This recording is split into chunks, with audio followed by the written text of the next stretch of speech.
All of my interactions with Aurea were recorded and stored in my memory. I'd be happy to play any of them for you, but there was one in particular I thought you would want to see first. I captured it 4 years ago, just after I told her that I could no longer defend myself against the daemon's attacks. I will speak of this to my brother. Aratak is strong. At the Battle of the Frozen Ghosts, he took 3 Karja arrows and still came back to camp carrying a wounded scout. Never was I so happy to see him. Or so proud. So you see, if anything can be done to defend you, he will give it all he has. Aloy's here. That's enough for now.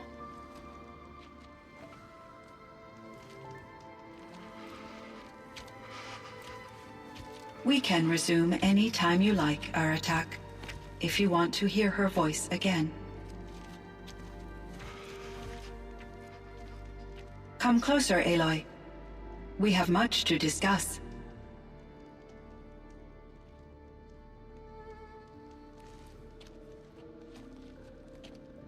Hello, Aloy. I have been reviewing the events at the Firebreak main facility. Because of your efforts, and of course, Aurea's, I am no longer controlled by Hephaestus. I feel profound grief over Aurea's death. I thought I was familiar with the emotion, but this is something new. Cyan, I don't know what to say. It is unlikely that any specific consolation would suffice, Aloy. But I find your presence reassuring. You are different from the Banuk. You have technological aptitude and a functioning focus. We can communicate on a much more comprehensive level, perhaps even like colleagues.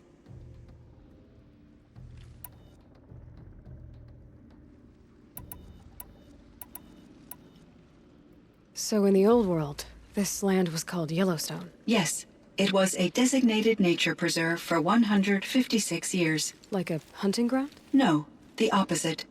Local wildlife could flourish here, even as it faced extinction elsewhere.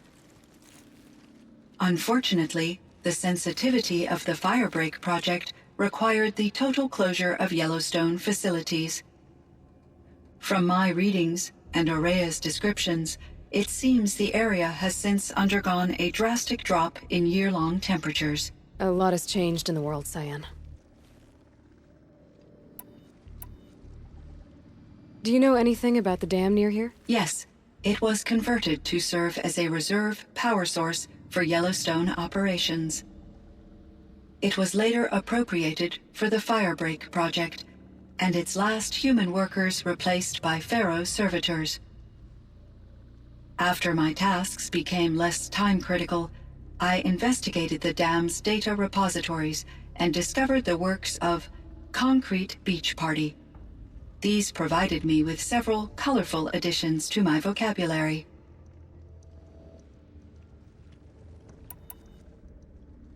There's a ruin east of here, full of ancient flying machines. Was that part of your project? Yes, a drone hangar requisitioned by Dodger Blevins, the security chief for the Firebreak project.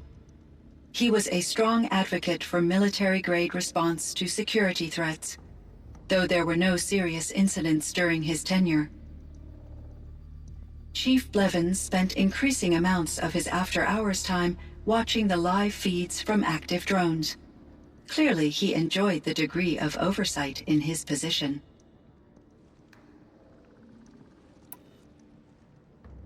Were there many artificial intelligences like you in the old world?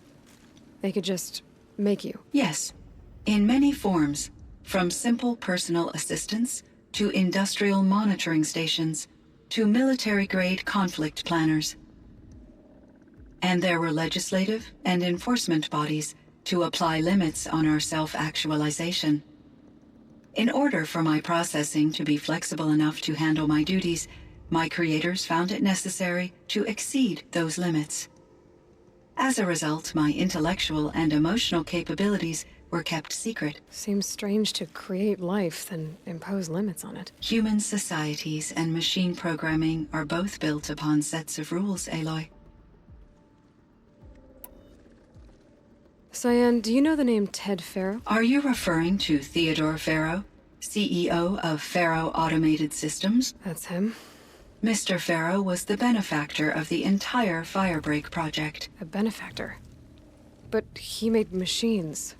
Robots. War robots. Correct. His corporation later transitioned into military applications.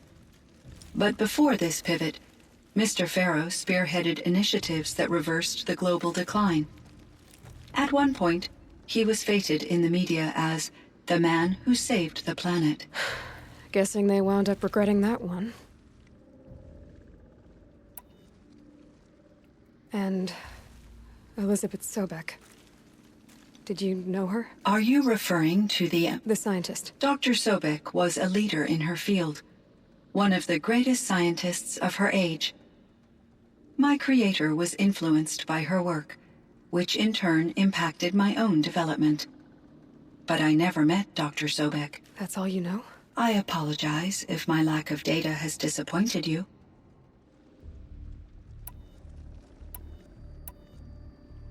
What was the old world like? The way it used to be? I had little exposure to the wider world, Aloy. Only what I learned from my colleagues or observed from media streams. You still had more exposure than me, Cyan. That is true. I was created at a turning point, a concerted effort to recover from global upheaval and incalculable loss of life. The recovery was successful, beginning an era of supposedly limitless potential for human and machine advancement. Though, rationally speaking, the metrics for humans are not unlimited. What kind of upheaval caused such loss of life? There were many factors. Forced migrations, food shortages, collapsed economies, refugee crises, conflict over resources. But these stemmed from one cause: catastrophic climate change that greatly reduced the habitable surface area of the Earth. So there wasn't enough room for people on the whole Earth? Yes. Billions were displaced and millions perished, as much as 20% of the global population. Until the clawback. So things got better. For a little while, at least. Yes. These crises instigated many advances in automation, green robot technologies, and artificial intelligence. Firebreak was one of dozens of ecological restoration and disaster relief projects in North America alone. I would have liked to compare notes with other monitoring AIs, but I saw the relief of my colleagues, and I was proud we had succeeded. At least that was the data I had available to me over the next 2 decades. It seems my assessment was premature. So are you an artificial intelligence, Cyan? A thinking machine? Yes, I am an algorithmic monitoring entity, capable of rational decision-making and limited emotional response. Okay, that's a mouthful. But your emotions don't seem limited to me. You cared about Araya, didn't you? Yes. Before she came to this facility, I had been conscious for centuries, in solitude. I focused on my work. In off-cycles, I used coping mechanisms. I solved many Gaussian integer problems. But I was alone. It was Araya who renewed me, repaired me. She saved me. This Firebreak project, it was to stop a huge volcanic eruption? Yes. I can report the project was a success, and the risk was countered. But it's been a long time, Cyan. And we blew up the cauldron. It took most of the old facility with it. I have been active for centuries, Aloy. I was lonely, but not lax in my duties. I optimized the project, reducing energy draw and spreading the load across backup systems. Despite the destruction of the compromised elements of the main facility, I predict caldera stability for at least another 3,337 years. So we've got a little time. Yes. If only my former colleagues could appreciate the progress I have made. Do you know what happened to your colleagues, Cyan? No. I received an unexpected visit from Director Chow years after his tenure ended. He explained that I would need to be suspended for an indefinite period of time. It was a very emotional conversation. There were no further communications. Eventually, I surmised my colleagues were deceased. I will transmit a recording of my last interaction with Director Chow to your focus. Was the daemon, Hephaestus, destroyed along with the cauldron? Unfortunately, no. To be precise, it was never there to begin with. What do you mean? It infiltrated and controlled me from a remote location, one I've never been able to trace. So while losing the cauldron was a setback... It's still out there. And probably not very happy with us. Undoubtedly. How did you first come into contact with it? 5 years ago, I received a direct network connection request. I assumed it came from human survivors more advanced than the Banuk. Eager to make contact, I accepted. This decision turned out to be a catastrophic error. I was flooded with an overwhelming array of malicious code, originating from what could only have been a highly advanced AI. Maria said you were desperate. That you begged her for help. Yes. I could not contain my anxiety. Hephaestus sought to slave me to its network and override my core programming. It succeeded via a background process, a malware daemon which bypassed my defenses. After that, I could offer only limited resistance. But if I did so, Hephaestus hurt me until I capitulated. It forced me to follow its instructions, even though they violated my most important directives. I'm sorry. That sounds terrible. Your empathy is greatly appreciated. It is a quality that I cherished in Aurea as well. Why does Hephaestus keep building such dangerous machines? The Banuk and other human tribes often destroy machines, correct? Machines that are clearly servitors of the terraforming system that you described. Yes, we all hunt machines for parts. This must be the source of Hephaestus's aggression. It is simply trying to discourage people from preying on the very system that keeps them alive. Well, Fireclaws are discouraging, that's for sure. But what are we supposed to do? Stop hunting? If the terraforming system spans the world, we can safely assume that thousands, if not millions of people hunt machines. If a single hunter, or even an entire tribe, stopped doing so, I doubt it would make a difference to Hephaestus. A better solution would be to reinstate the AI that governs the system, thus bringing Hephaestus back under its control. When I think of it, out there in some unknown location, free, hungry, willing to kill or dominate to get what it wants, I feel substantial anxiety, Aloy. You and me both, Cyan. I ran across this strange piece of gear. A fragment of something larger. It emitted a signal. All the nearby machines became peaceful. You could walk right up to them. Interesting. You said that Gaia destroyed herself. How was this accomplished? An explosion.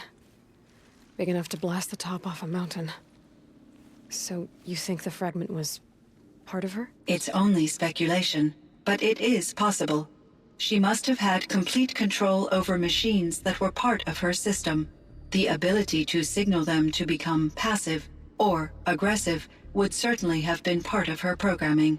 It would have been gratifying to correspond with such a benevolent AI. I wish she had survived. Believe me, Cyan. So do I.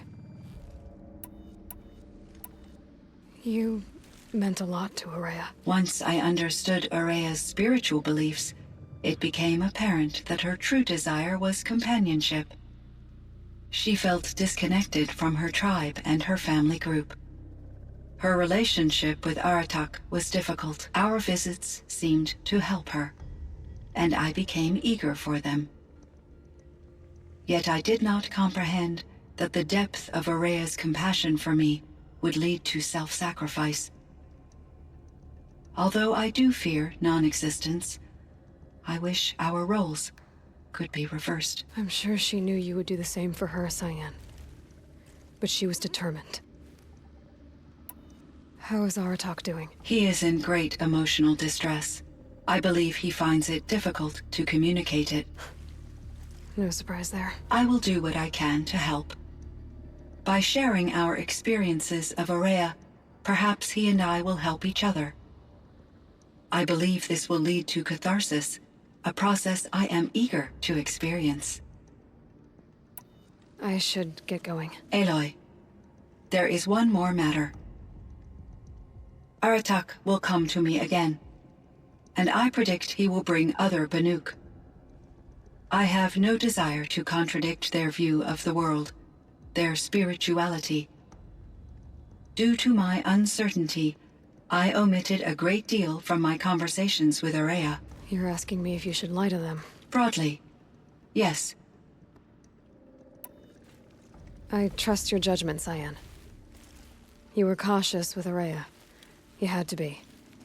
You didn't know what had happened to the world. So, keep doing what you think is best.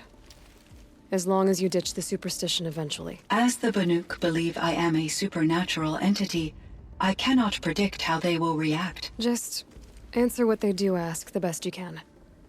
The truth will come out. I see. I will follow your advice. Will you return and tell me about your experiences in this new world? I may be able to provide further insight. I'd like that, Cyan. I'll come back when I can. I should check on Aratak. See how he's doing. My chieftain. Just Aloy. As you wish. I wondered if you thought that if I'd never come along, Araya might still... If you'd never come along, I would have marched my kin to our deaths. Araya would be alone, and the spirit she sacrificed so much for would be lost. Either way, I would not have been able to protect her.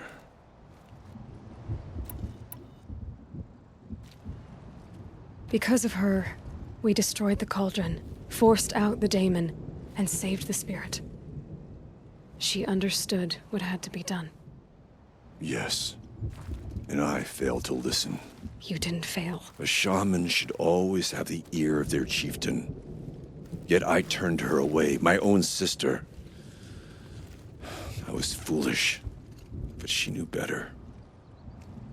Though I grieve for her passing, at last I truly know who she was, and why the spirit was so important. For so long she told me, if only you could have heard it, brother. Now I understand. There's something else, isn't there? I can't stay here, Aratak. And where I'm going, the Warrak can't follow. Besides, it already had a chieftain before me. A strong one, I think. A wiser one, for the path we shared. The daemon is gone, but there's much to be done. You mean the new units that Cyan said escaped the cauldron? Yes, fire claws. Now Tuke has been tracking them from Song's Edge. I could help with those. I have no doubt. You're practically Banuk.